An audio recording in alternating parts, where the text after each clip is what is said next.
નમસ્કાર, મંતવ્ય ન્યૂઝમાં આપનું સ્વાગત છે અને હું છું આપની સાથે હિરલ। સરકારનું સપનું છે કે આ દેશ ભિખારી મુક્ત બનાવવામાં આવે, જે માટે પાયલોટ પ્રોજેક્ટ શરૂ કર્યો અને તે પ્રોજેક્ટમાં દેશના 10 શહેરોની પસંદ કરવામાં આવ્યા છે, જેમાં ગુજરાતમાંથી અમદાવાદ અને ગાંધીનગરનો સમાવેશ કરવામાં આવ્યો છે। કોર્પોરેશન ટ્રાફિક સિગ્નલ અને ધાર્મિક સ્થળો પર ભીખ માંગતા ભિખારીઓ પર હવે નજર રાખશે। તેને પકડીને તેમને સારું આરોગ્ય, સારું શિક્ષણ અને સારી રોજગારી આપવામાં આવશે। પ્રોજેક્ટ સારો છે, તેના વિચારો સારા છે, ઉદ્દેશ્યોમાં પણ સારી વાતો છે, પણ આ સારું શક્ય છે ખરું, એ સવાલ ઊભો થાય છે। અને સાથે સાથે એ સવાલ પણ ઊભો થાય કે શા માટે ભીખ માંગીને ગુજરાન ચલાવવાની કોઈને ફરજ પડે છે। રહી વાત પ્રોજેક્ટની, તો પ્રોજેક્ટ પ્રમાણે કામ અને અમલવારી થાય છે ખરી, એ પણ એક સવાલ છે। અગાઉ પણ શહેરમાં ભિક્ષુગૃહ અને રેન બસેરા જેવી જે યોજનાઓ લઈ આવ્યા, તેનાથી શું ફરક પડ્યો, શું પરિણામ આવ્યું? ભિખારીઓના પુનર્વસન કરવાની વાત તો કરવામાં આવી રહી છે, પણ શું આ દેશ ભિખારી મુક્ત બનશે ખરો? સવાલો ઘણા છે। ત્યારે સરકારનું છે જે ભિખારી મુક્ત શહેર કરવાનું મિશન, તેની પર જ કરીશું આજનો સીધો સંવાદ।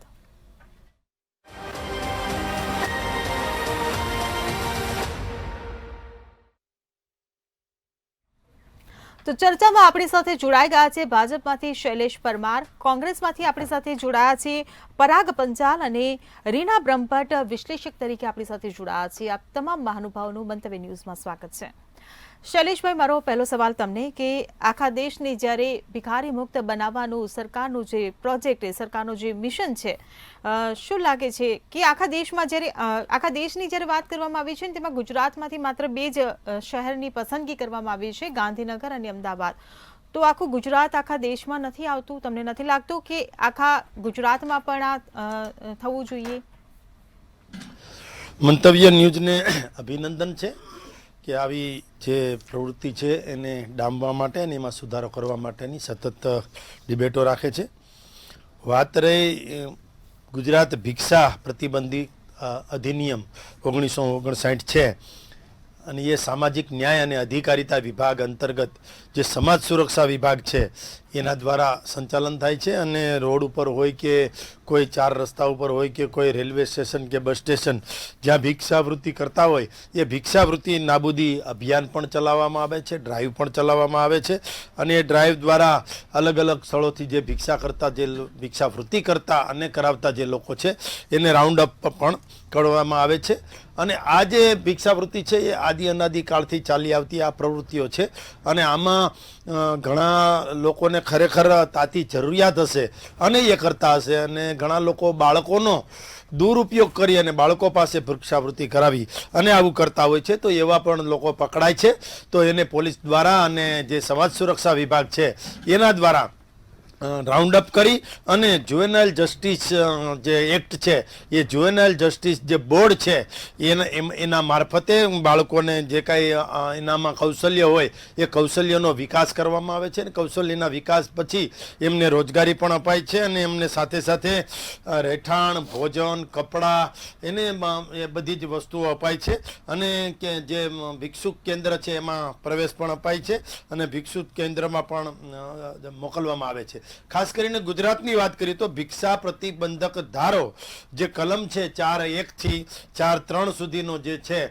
એ કલમ પ્રમાણે કામ કરવામાં આવે છે, ને અત્યાર સુધીમાં ગુજરાત સરકારે પણ આ બાબતે ખૂબ ધ્યાન આપી અને કામ પણ કર્યું છે। સાથે સાથે આવી પ્રવૃત્તિ જે કરે છે એને રાઉન્ડ અપ કરી અને જે ભિક્ષુક કેન્દ્ર છે એ ત્યાં પણ લઈ જવામાં આવે છે। અત્યારે ડભોળા હોય ગાંધીનગરનું કે રાજકોટ, જામનગર અને અમદાવાદની અંદર અને ભાવનગરની અંદર પણ ભિક્ષા વૃત્તિના જે પકડાયેલા જે લોકો છે એ ત્યાં રખાય છે, અને ત્યાં ભિક્ષા નાબૂદી અભિયાન પણ ચલાવવામાં આવે છે। અને એને યોગ્ય રોજગારી, એને ક્યાંય જરૂરિયાત હોય, એને શું તકલીફ છે, પારિવારિક તકલીફ છે, કોઈ કાયદાના સંઘર્ષમાં આવેલા બાળકો છે, તો એ બાળકો જે છે નાબાલિગ જે છે એની સગવડતાઓ પણ કરવામાં આવે છે, ને આખરે એમને યોગ્ય રોજગારી આપવા માટે પ્રેરણા પણ અપાય છે।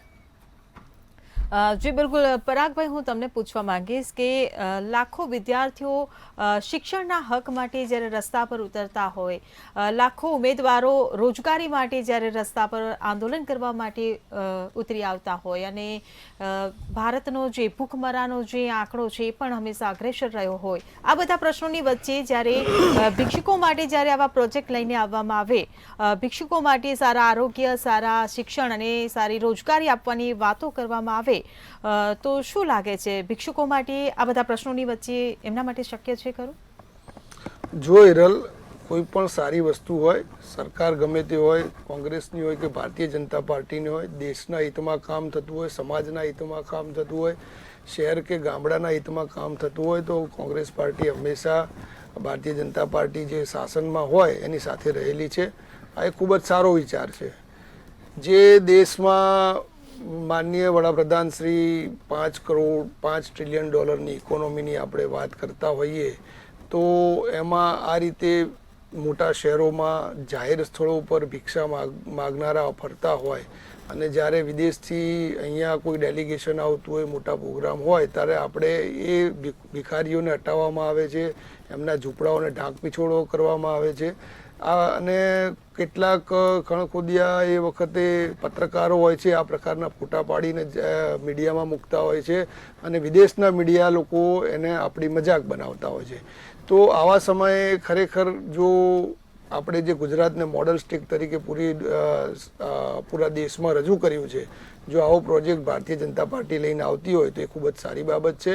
બાકી તમે વાત કરી કે બેરોજગાર યુવાનો હોય છે, એ લોકો જાહેર રસ્તા ઉપર પોતાની માગણી સાથે આવતા હોય છે, તો આ એક સિક્કાની બે બાજુ જેવી છે. એક બાજુ આપણે દેશમાં ખૂબ જ આર્થિક પ્રગતિની વાત કરીએ છીએ અને બીજી બાજુ લાખો યુવાનો જે છે એ બેરોજગાર છે, પોતાની રોજગારી માટે, પોતે સારી તકો નોકરી માટે, લોકો સારા સ્વાસ્થ્ય માટે, આવા અનેક પ્રશ્નો લોકો લઈ અને વારંવાર એ સરકારની સામે પોતાની રજૂઆત કરતા હોય છે. ત્યારે એની વચ્ચે જો ખરેખર તમે વાત કરો ભિક્ષુકોની, મારા સાથી મિત્રએ 1959 ભિક્ષુક અધિનિયમની વાત કરી, ત્યારબાદ 1964 ગુજરાતની અંદર જે ધારો છે એની વાત કરી, ભિક્ષુક ગૃહો આપણે બનાવેલા છે, રેન બસેરા બનાવેલા છે, તે છતાં પણ ભિખારીઓને રાઉન્ડ અપ કરવામાં આવે છે, ફરી પાછા એ જ સ્થળે ભિખારીઓ હાજર થઈ જાય છે. એટલે આમાં બે પ્રકારની વાત છે કે ખરેખર જરૂરિયાતમંદ લોકો હોય, એની પરિસ્થિતિ એવી થઈ ગઈ હોય અને ભીખ માંગતા હોય, અને એમાંથી કેટલાક લોકો એવા હોય છે કે જે મારા ખ્યાલથી ગુજરાતની જ્યારે વાત કરીએ ત્યારે ગુજરાતને નહીં પરંતુ પરપ્રાંતીય લોકો એની અંદર વધારે જોવા મળતા હોય છે. એ પરપ્રાંતીય લોકો એ આ પ્રકારની એક મોટિવ સાથે, પૈસા કમાવાના મોટિવ સાથે ભીખ માંગતા હોય છે, નાના બાળકોનો ઉપયોગ કરતા હોય છે અને એમાંથી કેટલાક લોકો તો ક્રાઇમ સાથે જોડાયેલા હોય છે. એટલે ક્રાઇમ સાથે જોડાયેલા હોય અને એમાં પણ ખાસ કરીને આ લોકો પછી પેડલર બની જાય છે. એ પેડલરમાં એવા દારૂના પણ પેડલર બની જતા હોય છે અને ડ્રગ્સ જેવી પ્રતિબંધક ચીજ વસ્તુના પણ પેડલર બની જતા હોય છે, જે સમાજ માટે ખૂબ જ હાનિકારક છે. એટલે મારું એવું માનવું છે કે આ વિષય ખૂબ જ ગંભીર છે અને સરકારે જો હાથમાં લીધું છે તો આને ગંભીરતાથી હાથ પર લઈ અને એના માટે કાર્યવાહી કરવી જોઈએ. જી બિલકુલ. રીનાબેન, સરકાર જે આ સ્માઇલ યોજના અંતર્ગત ભિખારીઓના પુનર્વસનનો જે પ્રોજેક્ટ લઈને આવે છે, ત્યારે આ પ્રોજેક્ટને આપ કઈ રીતે જોઈ રહ્યા છો? ચિરલ, પ્રોજેક્ટ સારો છે, આવકાર્ય છે, પરંતુ આપણા ત્યાં તમે જુઓ કે આરંભે સુરા એના જેવું ઘાટ હોય છે. કેમ કે આ અગાઉ પણ તમે જુઓ કે એકવાર શરૂ કરવામાં આવ્યું હતું કે 4 રસ્તે જેટલા પણ ભિખારીઓ હોય એમને પકડવા, અને તમે જો કે ત્યાંથી રાજસ્થાનની એક આખી ગેંગ હતી અને એમાં તમે જો આખો પર્દાફાશ થયો હતો કે ભાઈ કેવી રીતે બાળકોની તસ્કરી થાય છે, માનવ તસ્કરોની. એટલે એકચ્યુઅલમાં આમ જોવા જાઓ તો આ એક ક્રાઇમ તમે એમ પણ જોઈ શકો, કેમ કે તમે જો કે આની સાથે કેટલાક ક્રાઇમ વણાયેલા છે. એક વાત, બે વસ્તુ છે આમાં હિરલ. એક કે મજબૂરી, કે જે આ કહી શકાય કે પેટનો ખાડો પૂરવા માટે જ્યારે કોઈ રસ્તા નથી રહેતા અને ભૂખ્યા પેટે સૂવે અને ભૂખ્યા પેટે ઉઠે છે, એટલે એવા કેટલા લોકો પણ છે કે જે અનાજના કારણે મરી જતા હોય, એટલે એક ટ્રેજેડી હોય છે. તો બીજો રસ્તો એ છે, બીજી વાત એ છે કે બીજો મુદ્દો કે તમે જો કે એવા કેટલાય લોકો પણ છે કે જે ફક્ત આને પ્રોફેશન બનાવીને બેઠા છે. અને તમે નહીં માનો કે ભિખારીઓ એ હદે કમાતા હોય છે કે તમારી આંખો પોળી થઈ જાય. અને આ ભિખારીઓના પોતાના ઘરો હોય છે અને તમે જો તો મેં તો કેટલા ભિખારીઓ જો કે એના હાથમાં સ્માર્ટફોન હોય છે. એટલે આખો કહી શકાય કે એક વ્યવસાય બની ચૂક્યો છે. મુંબઈના એક ભિખારીની વચ્ચે પણ વાત આવી હતી કે જેને પોતાને બંગલો ઇવન હતો, ફ્લેટ હતો, અને તેમ છતાં એણે પોતે તમે જુઓ કે જે કબૂલ્યું હતું જાહેરમાં કે ના હું મારો પોતાનો વ્યવસાય નહીં છોડું કારણ કે મારો એક શોખ બની ચૂક્યો છે. એટલે ભીખ એક વસ્તુ કેવું છે કે જે પ્રોફેશન છે, અને બીજી વસ્તુ એ પણ છે કે એમાં તમે જો કે ક્યાંય ને ક્યાંક ક્રાઇમ પણ વણાઈ જતો હોય છે. એટલે તમે જ્યારે સ્વસ્થ સમાજનું નિર્માણ કરવાની ઈચ્છા રાખો અથવા તો નિર્માણ કરો ત્યારે ખરેખર એવો સમાજ હોવો જોઈએ ત્યાં કોઈ ભૂખ્યા પેટે સૂવે નહીં, ભૂખ્યા પેટે ઉઠે નહીં, અને ના કોઈ આ પ્રકારની કહી શકાય કે ભિખારી વૃત્તિ કરે. તમે એ જુઓ કે ખરેખર એક મજબૂરી હોય છે ભીખ આમ જોવા જાવ તો પહેલી વસ્તુ. પરંતુ બીજી વસ્તુ એ પણ છે કે હવે જ્યારે મફતનું મળે કેટલાક લોકો એવા હોય છે કે જેને કંઈ કરવું જ નથી અને ભીખ માગીને પૂરું કરવું છે. એટલે એ લોકો જે છે તેને તમે રોકી નથી શકતા. એ લોકો આમાં ફાવી ગયા છે ક્યાંક કે લોકોને કઈ રીતે ક્યાંક ઇમોશનલ બ્લેકમેલ કરવા. કેમ કે તમે જો કે સ્લમ ડોગ મિલિયનર પિક્ચર જોયું હોય તો તમને ખ્યાલ હશે એમાં કે ખરેખર નાના બાળકો સાથે શું શું કરવામાં આવે છે, કેટલી હદે એમની સાથે કહી શકાય કે ક્રૂરતા આચરવામાં આવે છે ભીખ મગાવવા માટે. ત્યારે એના પરથી એ પણ ખ્યાલ આવે છે હિરલ કે આ વ્યવસાય કેટલો મોટો બની ચૂક્યો છે. તમે જો કે ટ્રાફિક સિગ્નલ આગળ તમે જેવા ઉભા રહો બાળકો આવી જતા હોય છે, તમારી ગાડી તમે જો તો સાફ કરશે, કઈ નાની વસ્તુ લઈને આવી જશે અને ઉઘાડા બેઠા હોય. અને એ સિવાયની વાત પણ કરવામાં આવે તો સાવ માસૂમ બાળકો 2 મહિનાના, 4 મહિનાના, 6 મહિનાના એ ભૂખ્યા હોય એ પ્રકારની તમારી આગળ દૂધની બોટલો લઈને આવવામાં આવે. તમારી લાગણીઓને કહી શકાય કે આમ કંઈક તમને કહી શકાય કે ઇમોશનલ બ્લેકમેલિંગ ક્યાંક થાય એ પ્રકારનું તમારા સાથે વર્તણૂક કરવામાં આવે અને પૈસા માગવામાં આવે. એટલે આખો તમે જો કે આ એક વેપાર બની ચૂકે છે. આમાં 2 થી 3 વસ્તુ એવી ઘાતક છે. એક તો પહેલી વાત તો સમાજ માટે શરમજનક છે. પરાગભાઈ જે વાત કરી કે જ્યારે વિદેશી મહેમાનો આવે ત્યારે તમે જુઓ કે લીલા કપડાથી બધો કહી શકાય કે પટ્ટો ઢાંકવામાં આવતો હોય છે. તો જે કહી શકાય કે ઝૂંપડપટ્ટીઓ હોય અને 4 રસ્તે તો ભિખારીઓ તો હોય જ છે, મોટા ભાગના 4 રસ્તે. આમાંથી તપાસ કરવામાં આવી હિરલ તો કેટલાક ખોવાયેલા બાળકો મને લાગે છે કે મળી આવે. કેમ કે એના એ બાને તમે જો કે માનવ તસ્કરી પણ થતી હોય છે, પેડલર વૃત્તિ પણ થતી હોય છે, દારૂની વૃત્તિ, અને ઘણી પ્રકારની કહી શકાય કે અસામાજિક કહી શકાય કે જે કહી શકાય પ્રવૃત્તિઓ એ પણ અહીંયા પાંગરતી હોય છે. એટલે આ ભિખારી મુક્ત શહેર કરવું એક તો પહેલી વાત આસાન વાત નથી. કેમ કે તમે શરૂઆત તો કરી દો છો પરંતુ એ શરૂઆત પૂરી થતી નથી. અગાઉ પણ આપણે જોયું છે અને મોટા ભાગની યોજનામાં જ થતું હોય છે. રેન બસેરાની હાલત જુઓ. મેં હમણાં જ કઈ જગ્યાએ ઊભી હતી ત્યારે મેં જોયું હતું તો ધૂળ ખાતું હતું એ રેન બસેરા. એટલે ભિક્ષુ ગૃહોની પણ આ જ હાલત હોય છે, રેન બસેરાની પણ આ જ હાલત હોય છે.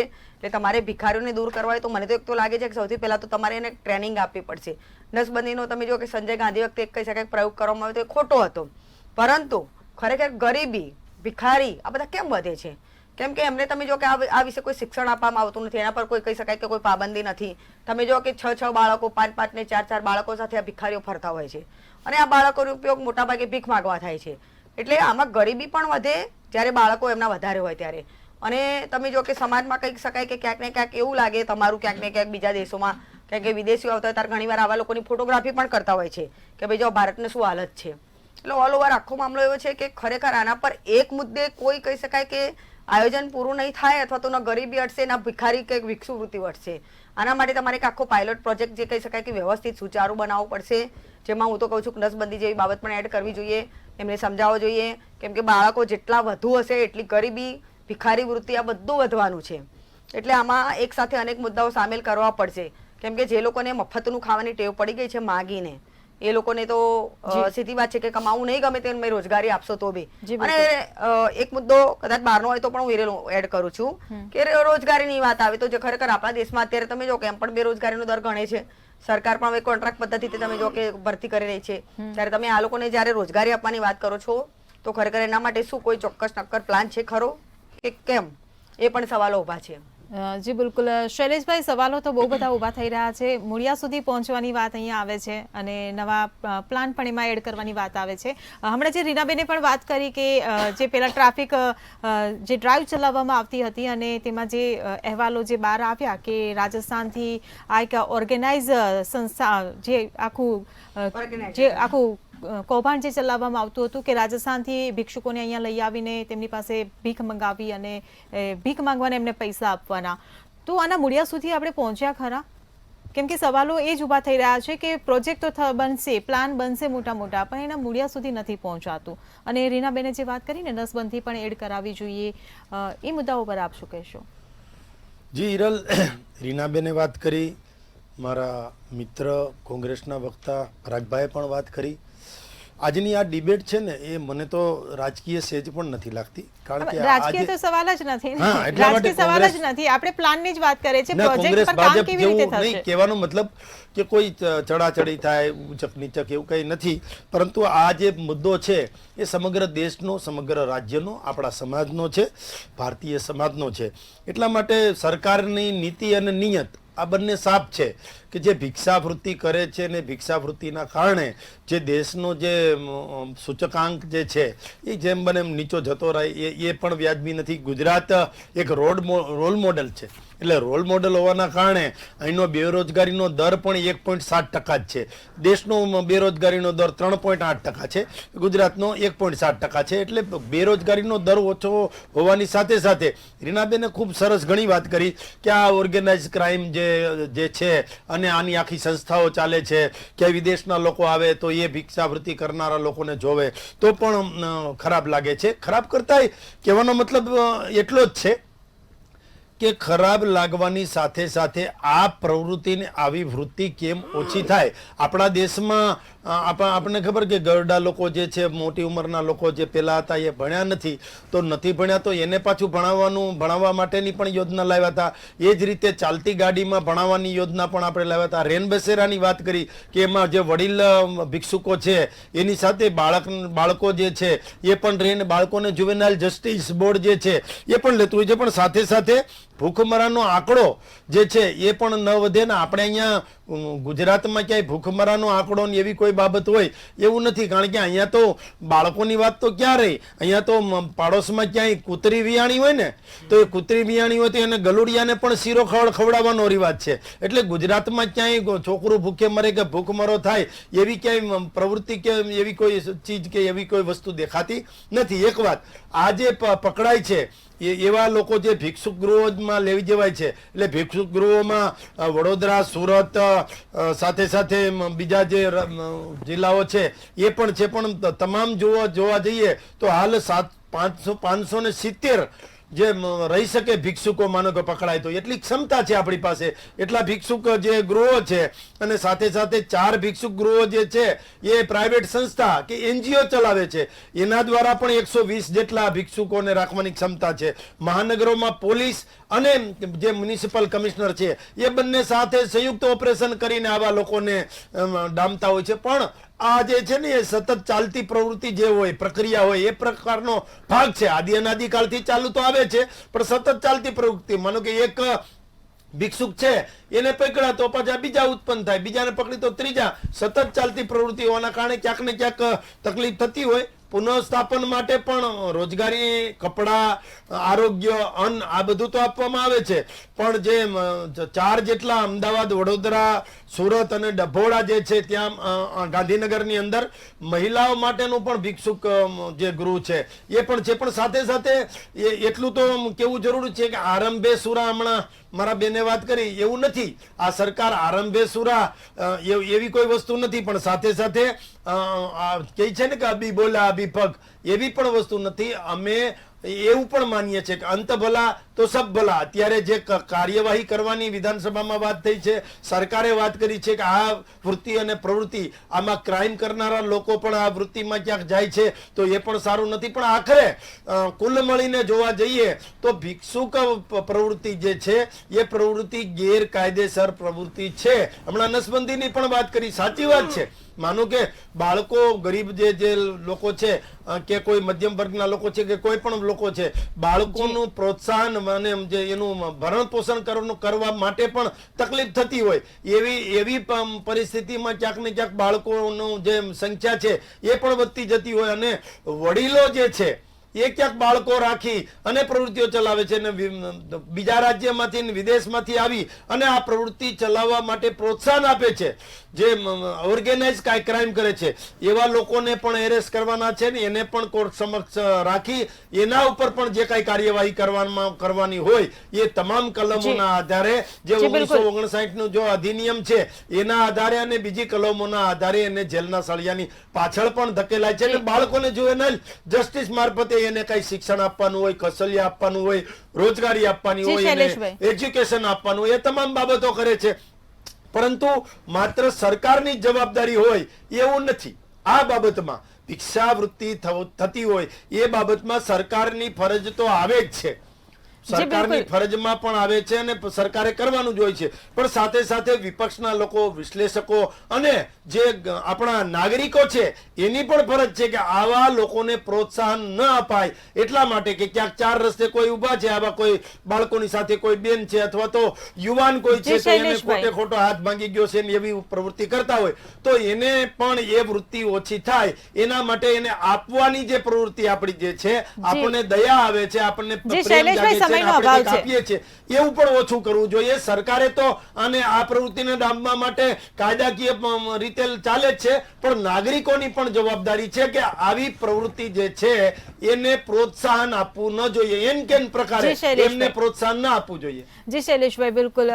પરાગભાઈ, સવાલ તો ઉભા થઈ રહ્યા છે કે આ માત્ર સરકારની જવાબદારી નથી, તમામ લોકોની જવાબદારી છે, નાગરિકની પોતાની પણ જવાબદારી છે, પણ તોય સવાલ ઉભો થઈ રહ્યો છે કે રેન બસેરા અને ભિક્ષુક ગૃહ જેવી જ્યારે યોજનાઓ લાવવામાં આવી તો એની પર જો પ્રોપર કામ થયું હોત તો આજના દિવસોમાં અમદાવાદની જો ખાલી વાત કરીએ તો અમદાવાદના સિગ્નલો પર આજે ભિક્ષુકો આપણને જોવા ના મળત. શું લાગે છે?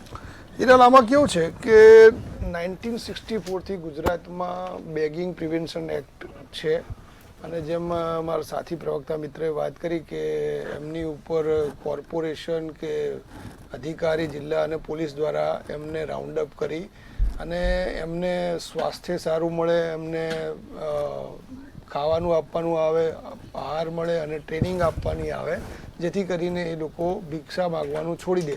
પણ અહીંયા પ્રશ્ન શું છે મેન કે 1964થી આ કાયદો છે અને પહેલેથી જ આપણે અહીંયા આ પ્રકારની પ્રવૃત્તિ જોવા મળે છે, પરંતુ એ પ્રવૃત્તિ કાયમ માટે બંધ થતી નથી. એનું એક કારણ એ છે કે આપણે એ દિશામાં એવા પ્રયત્નો નથી કર્યા કે આને ડામવા માટે. જેમ હમણાં એમણે કીધું કે ચાર રસ્તે ભીખ માગતા હોય તો આપણી જોડે આટલો બધો પોલિટિકલ વર્કફોર્સ છે, બે પાર્ટીઓના આટલા બધા કાર્યકર્તાઓ છે, એ લોકો પોતાની જવાબદારી જો થોડીક સ્વીકારી લે અને એમને થોડીક જવાબદારી સોંપવામાં આવે સરકાર દ્વારા કે ભાઈ જે લોકો ખરેખર ભીખ માગે છે, પહેલાં મને તો એ ડાઉટ છે કે જેટલી જે જગ્યાએ જે ભિખારીઓ છે એમાંથી 99% ભિખારી જોડે અહીંનું કોઈ આધાર કાર્ડ નથી, એની જોડે કોઈ કાયદાકીય પેપર નથી કે એ લોકો અહીં જે તે આપણા સ્ટેટના કે જે તેના રહેવાસી હોય એ બધા બહારથી આવે છે.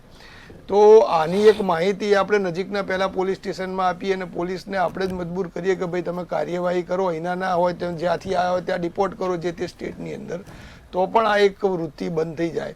કારણ કે ગંભીર બાબત જેમ રીના મેડમે કીધી કે એક તો જે ક્રાઇમમાં વધારો થાય છે એ ક્રાઇમના વધારામાં ક્યાંક ને ક્યાંક આ લોકો કેટલાક અંશે સંકળાયેલા હોય છે અને અમુક જગ્યાએ ઘરફોડ ચોરીના બનાવ બનતા હોય છે. તો તમે જુઓ કે જે પકડાયેલા લોકો છે એમની લિંક આ લોકો જોડે મળે છે, જ્યાં ત્યાં ડ્રગ્સની હેરાફેરી કરવામાં પેડલર તરીકે તો આ લોકોના બાળકો, એમના માણસો જોવા મળે છે. તો આ પ્રકારની પ્રવૃત્તિને આપણે હંમેશા માટે ડામવા માટે હવે એકલા પ્રશાસન ઉપર આપણે વાંક ન કાઢતા, બધું એમની ઉપર ના ઢોળતા, જે પબ્લિક છે એને બી જાગૃત થવાની જરૂરી છે અને પબ્લિક સિવાય પણ આપણે જે પોલિટિકલ વિંગના જે કાર્યકર્તાઓ છે એ પણ થોડી પોતાની જવાબદારી સંભાળ લઈ અને જો આની ઉપર કાર્યવાહી કરે તો ચોક્કસપણે હું માનું છું કે આનું નિવારણ થઈ શકે. જી બિલકુલ. રીનાબેન, ભિક્ષુક પ્રવૃત્તિ એ ગેરકાયદેસર તો છે જ, એની પર પ્રતિબંધ તો છે જ, પરંતુ તેમ છતાં પણ આપણે ચાર રસ્તે જોઈએ ને તો હવે કેવો સ્કીમ ચાલી રહ્યો છે કે હવે ભીખ ના માંગે પણ એ બલૂન લઈને આપણી સામે આવીને ઊભા રહી જાય, કાં તો પેન લઈને આપણી સામે આવીને ઊભા રહી જાય, કોઈ પણ સ્ટેશનરીની કોઈ પણ વસ્તુ લઈને આપણી સામે આવીને ઊભા રહી જાય. રૂપિયા, 2 રૂપિયા, 3 રૂપિયાની વસ્તુ હોય પણ આપણામાં પાછું કેવું કે છૂટા પૈસા ના હોય એટલે આપણે એને 10ની નોટ દયા ખાઈને આપી દઈએ. એટલે યેનકીન પ્રકારે આ પ્રવૃત્તિ તો આપણા થકી પણ ચાલતી જ રહે છે ને. તો આ જડમૂળથી આ પ્રવૃત્તિને આપણે ઉખાડીને ફેંકવી હોય તો તેના માટેના આપના શું સજેશન છે? હિરલ, બહુ સારો સવાલ છે. આમાં સજેશનમાં સાચી વાત કહું તો સૌથી વધુ પહેલાં તો એક તો શોષણ નાના બાળકોનું થાય છે. તમે જુઓ કે મોટા ભાગે તમે જુઓ કે કેટલાક ચાર રસ્તા એવા છે કે જ્યાં નાના બાળકોને કહી શકાય કે લઈ દૂધની બોટલ લઈ અને ફરતી હોય છે યુવતીઓ. એટલે એક વાત તો એ છે કે આવા લોકોને સદંતર બહિષ્કાર કરવો જોઈએ અને પોલીસમાં એક હેલ્પલાઇન શરૂ કરવી જોઈએ કે આવા જ્યાં પણ દેખાય જે નાના બાળકોનો મિસયુઝ થતો હોય એક તો કેમ કે તમારે આ ઓર્ગેનાઇઝેડ ક્રાઇમ જે ગેંગ છે કે જેઓ બાળકોનું કિડનેપ કરે છે તો એને રોકવા માટે સૌથી પહેલો પ્રયાસ થવો જોઈએ, કેમ કે જેના બાળકો આ રીતે જાય, તમે એની વાત તમે જો એ મા બાપને પૂછો કે શું વેદના હોય. એટલે સૌથી પહેલા તો અને એ બાળકો સાથે શું અત્યાચાર કરવામાં આવે છે એ પણ આપણને ખ્યાલ છે. લંગડા બનાવવામાં આવે, અપંગ બનાવવામાં આવે અને આંધળા બનાવવામાં આવે, આવું બધું કરવામાં આવે એટલે જેથી તમને દયા આવે અને તમારી આ દયા છે એને વટાવવામાં આવે. એટલે આ પ્રકારની કહી શકાય કે પ્રવૃત્તિ આચરવામાં આવે છે. ભલે ગાંધીનગરમાં પ્રોજેક્ટ શરૂ કરવાની વાત હોય, પરંતુ ખરેખર અમદાવાદનું નામ છે જ, પરંતુ અમદાવાદમાં ભિખારીઓની સંખ્યા વધુ છે. એટલે મારું તો સજેશન એ કેવું છે કે 4 રસ્તે પહેલાં તો તમને જ્યારે આવા ભિખારી દેખાય ત્યારે તમે એક તો કોઈ પણ પ્રકારની દયા ખાધા વગર એક નાગરિક તરીકેની ફરજ સમજી, જાગૃત નાગરિક તરીકેની ફરજ સમજી અને પૈસા આપશો જ નહીં કોઈ પણ સંજોગોમાં, કંઈ જ ના આપશો. હું તો કહું છું, કેમ કે આમાં મોટાભાગના તમે જો કે વૃદ્ધો હોય છે, નથી હોતા નહીં, પણ મોટાભાગના હટ્ટાકટ્ટા અને સારા કહી શકાય કે વ્યવસ્થિત હોય છે એવા કે જે પોતે કંઈકનું કંઈક કામ કરી શકે, પરંતુ કામ નથી કરવું એટલે કહી શકાય કે આ પ્રકારની વૃત્તિ અથવા પ્રવૃત્તિને પ્રોત્સાહન આપવામાં આવે છે. ઘણા લોકો આવું પણ કરતા હોય કે ના હું તને પૈસા નહીં આપું, તું મારી ગાડીનો કાચ સાફ કરી નાખે કે સ્કૂટીનું આગળનું આ તું સાફ કરી દે. એ લોકો કરવા માંડે છે હિરલ, પણ એ લોકો ફુવારો મારી અને આપણી ગાડી કહી શકાય કે સાફ કરવા માંડતા હોય છે. એવું પણ શીખી ગયા છે નાના બાળકો. એટલે તમે જો કે નાના બાળકોનું સૌથી વધુ શોષણ થાય છે અને એમની માનસિકતા પણ એવી બનાવી દેવામાં આવી છે કે તમે આવું કરો, સામાવાળાને કંઈક ને કંઈક દયા આવે એવી પ્રવૃત્તિ કરો, એક્ટિવિટી કરો, ઇમોશનલ બ્લેકમેલિંગ કરો, આ પ્રકારની કહી શકાય કે તમને ઉત્તેજિત કરવામાં આવે છે. તમને દયા આવે કરે રે બિચારું નાનું બાળક છે, કંઈક તો આપવું જ પડશે મારે, એટલે તમે આપો છો. અને આ પ્રકારે તમે જો કે સૌથી વધુ અને સૌથી મોટા પ્રમાણમાં બાળકોનું એક તો શોષણ થાય છે. એટલે સૌથી પહેલાં પોલીસ સ્ટેશનમાં આ પ્રકારની વ્યવસ્થા કરવી જોઈએ. કડક આયોજન જો કરવું હોય તો ચુસ્ત કે ભાઈ ભિખારી ક્યાંય પણ દેખાશે તો ફોન કરવામાં આવશે. એટલે એના પર ક્યાંક ને ક્યાંક એક પ્રકારની કહી શકાય કે જે આ કાયદાઓ જે છે એના પર એક્શન લેવામાં આવે. ને બીજી વસ્તુ કે સૌથી નાગરિકોને મંતવ્ય ન્યૂઝ ચેનલના કહી શકાય કે પ્લેટફોર્મ પરથી હું વિનંતી કરું છું કે ભિખારીઓ કોઈ પણ હોય દયા ન ખાશો, પૈસા ન આપશો એમને. તમે બી માણસ છો તો એ પણ માણસ છે ને એ પણ કામ કરી જ શકે છે. એટલે કામ કરી શકે છે. આ યુવતીઓ જે ફરતી હોય છે બાળકો લઈને એ પણ તમે જો તો કોઈના ઘર કામ કરીને પણ પૈસા કમાઈ શકતી હોય છે હિરલ. એટલે આવા લોકોને તમે જો કે સદંતર આગળ જવાનું કહી દો કે નહીં ભાઈ ચાલ બંધ કર, નથી મળવાનું કંઈ જ, અને સ્ટ્રિક્ટ વોર્નિંગ આપી દો કે પૈસા નહીં આપવામાં આવે. એટલે પૈસા નહીં આપો તો જ આ પ્રવૃત્તિ બંધ થશે. બાકી તમે જુઓ કે મેં શરૂઆતમાં જેમ કહ્યું કે મેં કેટલી એવી કહી શકાય કે લેડીઝો જોઈ છે કે જે પૈસા આ રીતે માગતી હોય, પરંતુ તમે જુઓ કે એની પાછળ સ્માર્ટફોન હોય છે, એમના છોકરાઓ રમતા હોય છે, બધું જ હોય છે, અને આરામથી બેઠા હોય, સૂતા હોય, બધું જ કરતા હોય છે. જેવી તમારી ગાડી પસાર થાય અથવા ઊભી રહે એટલે તમારી પાસે આવી જતા હોય છે.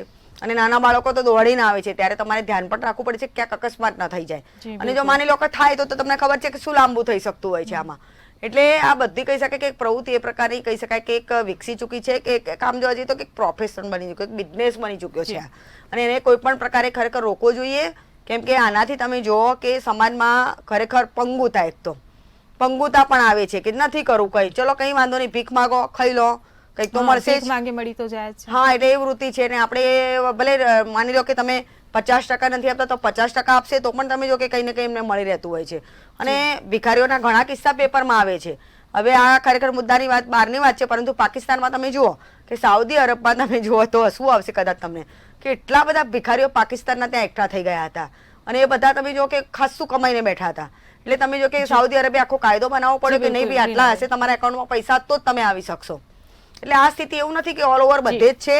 શૈલેષભાઈ તમારી વાત સાથે હું સમજ છું કે આ કોઈ રાજકીય કહી શકાય કે કોઈ મુદ્દો જ નથી, આ સામાજિક મુદ્દો છે અને સદીઓથી જ ચાલ્યો આવે છે. એટલે લોકોમાં એક માનસિકતા છે હિરલ, હકીકતમાં આ માનસિકતા છે અને ક્યાંક મજબૂરી પણ છે. જે લોકો બિચારા મરી જતા હોય છે એવા પણ મેં લોકો જોયા છે કે ભૂખ્યા મરી ગયા હોય. જી બિલકુલ. રીનાબેન, શૈલેષભાઈ અને પરાગભાઈ, આપ અમારી સાથે ચર્ચામાં જોડાયા બદલ આપનો આભાર. ત્યારે હવે આગામી સમયમાં જોવાનું રહ્યું કે સ્માઇલ યોજના અંતર્ગત ભિખારીઓના પુનર્વસનના પ્રોજેક્ટમાં સરકારને કેટલી સફળતા મળે છે. ચર્ચામાં હાલ બસ આટલું જ. ફરી મળીશું. નમસ્કાર.